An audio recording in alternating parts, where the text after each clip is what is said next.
భీష్మాచార్యుల వారు ఈ లోకంలో సత్యాన్ని మించినటువంటిది లేదు. సత్యాన్ని పలకడం ప్రారంభం చేస్తే ఆ సత్యమునందే సమస్తమైనటువంటి సుగుణములు దాగి ఉన్నాయి.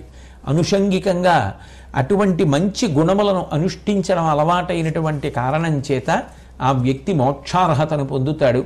అట్లాగే ధర్మములన్నిటిలోకి చాలా ఉత్తమమైనటువంటి ధర్మం అహింస.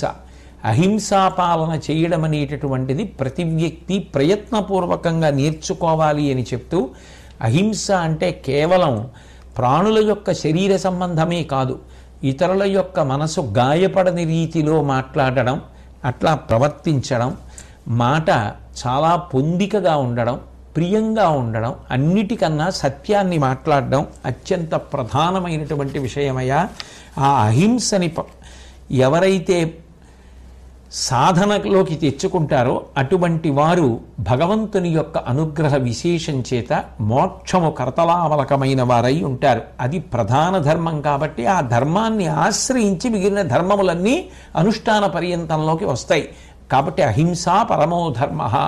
పరమధర్మం ఏది అంటే అహింసయే.